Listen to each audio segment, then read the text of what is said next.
સુરતમાં દારૂ પીને માતાને મારતા મોટા ભાઈને નાનો ભાઈ બહેનના ઘરે જવાના બહાને લઈ ગયો હતો અને ચપ્પુના ઘા ઝીંકી મોતને ઘાટ ઉતારી દીધો હતો. ડિંડોલી વિસ્તારમાં કેનાલ રોડ પર એક યુવકની હત્યા કરાયેલી હાલતમાં લાશ મળી આવતા ચકચાર મચી જવા પામી હતી. યુવકને ગળું કાપી ફેંકી દેવાયો હોવાની આશંકા સેવવામાં આવી રહી છે.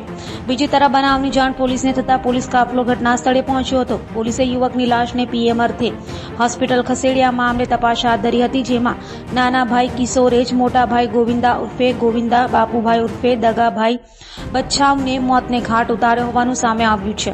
મોટો ભાઈ દારૂ પીને માતાને મારતો હોવાથી નાના ભાઈએ મોટા ભાઈને બહેનના ઘરે છોડી આવવાનું કઈ લઈ ગયો હતો અને રસ્તામાં મોતને ઘાટ ઉતારી દીધો હતો. હાલ તો ડિંડોલી પોલીસે હત્યારા નાના ભાઈ કિશોર બાપુભાઈ ઉર્ફે દગાભાઈ બચ્છાવ અને પિતરાઈભાઈ પુષ્પક ઉર્ફે બાળા સુરેશ જાદવની ધરપકડ કરી વધુ તપાસ હાથ ધરી છે.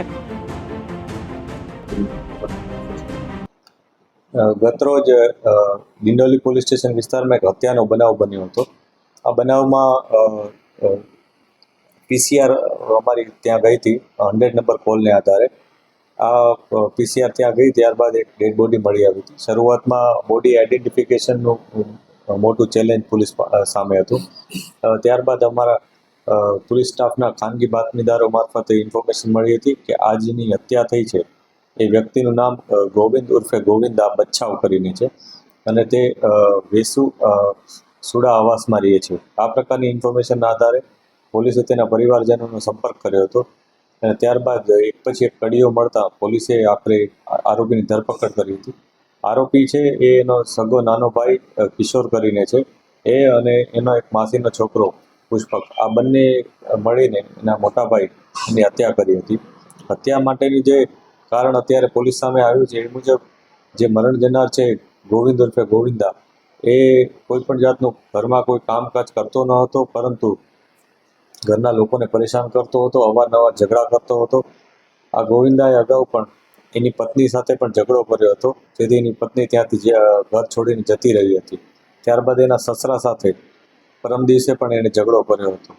એની બાબતની ફરિયાદ લઈને એના જે મરણ જનારના સસરા પણ ત્યાં એમના પરિવારને ત્યાં મળવા આવ્યા હતા અને વાતચીત કરી હતી.